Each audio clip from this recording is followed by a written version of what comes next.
ஆன்மீகம் என்பது வேறு, மெய்யியல் என்பது வேறு. மெய்யியல் கோட்பாடு படி பார்க்குறப்ப முன்னோர் வழிபாடு தான் இங்கே அடிப்படையில் தமிழ். ஏன்னா தமிழ்நாட்டில் நடுக்கல் தான் அதிகம் கிடச்சிருக்கு. பள்ளிப்படை கோயில் தான் நிறைய கிடச்சிருக்கு. அதை இறந்த மன்னர்களுக்கு கோயில் கட்ட, சிவலிங்கம் வச்சு கோயில் கட்ட பழக்கம். அப்போ வையத்துள் வாழ்வாங்கு வாழ்பவரை வானொலிக்கும் தெய்வத்தில் வைக்கப்படும். இதுதான்.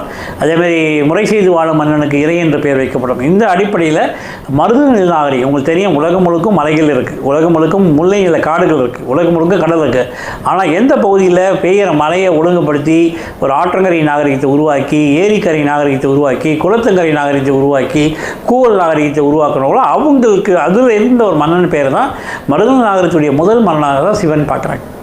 சிவன்றது வெப்பம்ன்ற சொல்லுவாங்க. ஆனால் சிவன்றது அந்த முதல் மன்னனாக, அது இறையனார் அகப்பொருளுடைய உரையிலே அப்படி குறிப்பிட்டிருக்காங்க. அதாவது 3 சங்கங்கள் இருந்திருக்கு. அந்த முதல் சங்கத்தில் 400 சுற்றம் புலவுகளை வச்சுக்கிட்டு முதல் சங்கம் அமைச்சிருக்காங்கன்னு பதிவு பண்ணுறப்ப அதை நம்ம மறுக்கிறதை விட அதை இன்னும் ஆராய்ச்சி செய்வது நல்லது. அப்போ நம்முடைய முதல் மன்னன் சிவன்ற பேர் காலங்களாக வந்திருக்கு. ஏன்னா இலங்கையுடைய அந்த பௌத்த மதத்துக்கு தழுவுற மன்னனுடைய அப்பா பேரே மூத்த சிவன்.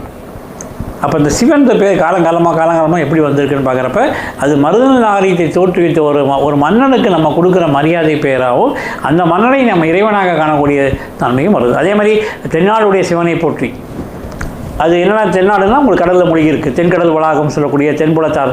ஆனால் ஏன் எந்நாட்டோருக்கு இறைவா போற்றி? ஏன்னா இந்த தமிழ் வணிகர்கள் உலகம் முழுக்கும் போயிருக்காங்க.